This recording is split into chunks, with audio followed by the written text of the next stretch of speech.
Je suis quelqu'un d'ennuyeux, de profondément ennuyeux. Je laisse très peu de place à la surprise dans mon quotidien et dans ma vie en général. Si vous me demandez ce que je mange, je vais vous décrire ce que je mange et je mange la même chose tous les midis et tous les soirs.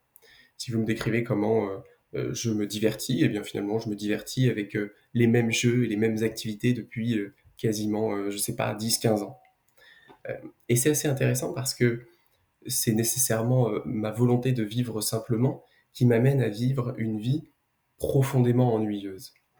Et pourtant, je crois que l'ennui, c'est une notion qui est très intéressante, et c'est probablement une notion dans laquelle j'ai envie de me plonger encore plus intensément dans les mois et les années qui viennent. Et pourquoi? Parce que quand je regarde l'ennui et notre rapport à l'ennui, mon rapport à l'ennui et le rapport à l'ennui des gens qui m'entourent, je me rends compte que c'est assez intéressant parce qu'on est terrifié de l'ennui. Réellement, on fuit l'ennui par tous les moyens, avec une force et une énergie absolument remarquables. Mais ce qui est intéressant, c'est pas tant notre peur de l'ennui que la manière dont on justifie la manière dont on fuit l'ennui. C'est-à-dire qu'en fait, on est terrifié par l'ennui, mais on ne se l'avoue pas. Par exemple, si je challenge toutes les personnes qui voient cette vidéo de faire un exploit sportif ou juste de faire 50 pompes, même si vous n'êtes pas très sportif, vous pouvez vous mettre un coup de pied au cul, peut-être que vous le feriez même, et vous auriez mal aux bras, vous auriez mal aux abdos, mais peut-être que certains d'entre vous le feraient. Par contre, si je challenge l'ensemble des gens qui regardent cette vidéo à s'asseoir devant un mur et à regarder un mur blanc pendant 1 heure, même 30 minutes, ça paraît beaucoup plus simple, parce que ça demande aucune compétence, ça fait pas mal. Et pourtant, je mettrais ma main à couper que personne ne le ferait. Personne ne s'assoit contre un mur blanc et juste ne fait rien et regarde le mur pendant 30 minutes, 1 heure et plus.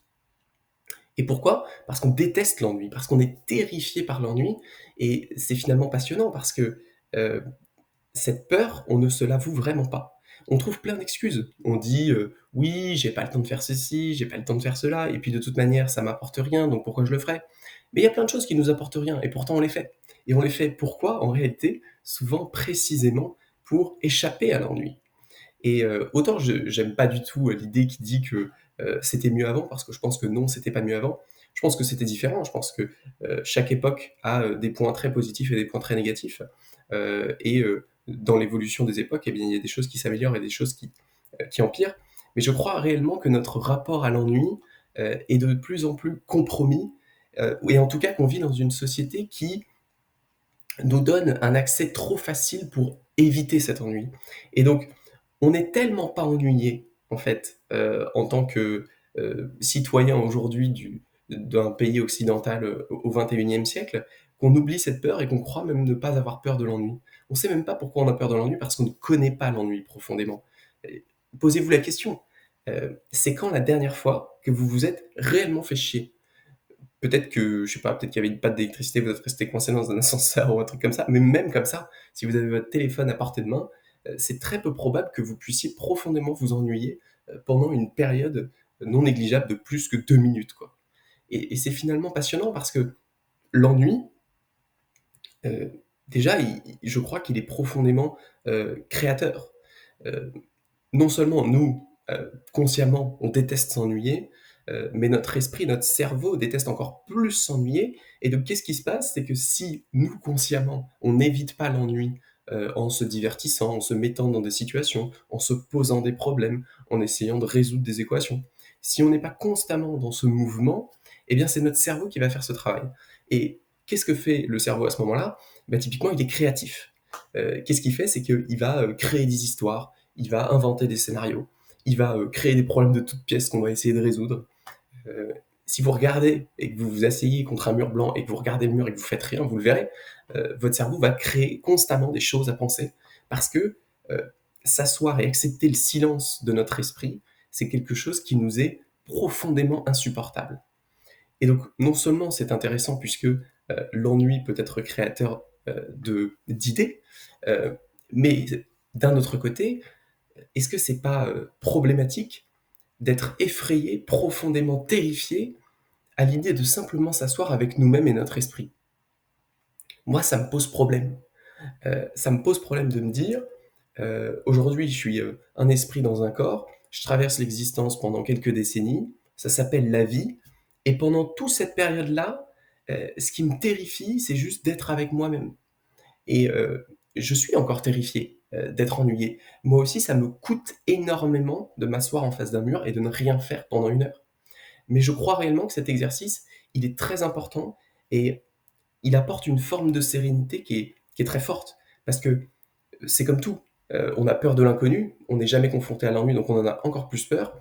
Et au même titre que la douleur, je crois qu'on peut développer une tolérance à l'inconfort qui est lié à l'ennui. C'est-à-dire que si on se confronte à l'ennui de manière régulière, un peu comme un muscle, eh bien on peut finalement réussir à accepter et peut-être même finir par apprécier une forme d'ennui dans laquelle on se placerait régulièrement. Et si on arrive à ce stade, si on arrive à ne plus être terrifié par l'ennui et peut-être même à l'accepter, eh bien ce qui est intéressant, c'est que on se libère d'un nombre absolument colossal d'injonctions. D'injonctions sociales, mais d'injonctions principalement personnelles, puisque l'ennui, c'est quelque chose de profondément personnel. Et ce qui est le plus intéressant, c'est pas tant les injonctions sociales qui nous poussent à agir d'une manière ou d'une autre, mais ce qui est important, c'est quand vous êtes seul avec vous-même, quand vous êtes tout seul chez vous, qu'est-ce que vous faites? Qu'est-ce qui vous empêche d'être simplement avec vous-même? Eh bien finalement, c'est vos choix. Vous choisissez de vous coucher hyper tard pour faire toujours plein de choses et avoir l'esprit occupé, et puis boum, vous endormir direct, et puis vous vous réveillez, vous êtes fatigué.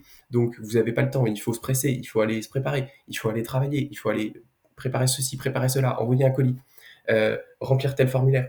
Il y a toujours des choses à faire. Mais il y a toujours des choses à faire parce que, au fond, même si on joue les victimes de ah, j'ai pas le temps, machin, c'est ce qu'on choisit, c'est ce qu'on veut. On crée cette vie-là euh, de responsabilité permanente, d'activité constante pour éviter l'ennui.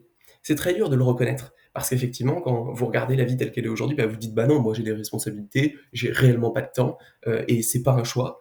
C'est juste que ma vie elle est comme ça et peut-être même que vous pensez que la vie elle est comme ça. Mais en fait non, la vie elle est pas comme ça. La vie, vous êtes un animal humain. L'animal humain, il n'a pas besoin de grand-chose a priori. Un peu d'eau, un peu de nourriture. S'il fait très chaud, pouvoir s'abriter. S'il fait très froid, pouvoir s'habiter. Et si vous habitez en France, il y a peut-être 11 mois sur 12 où en réalité vous pourriez être dehors sans problème majeur.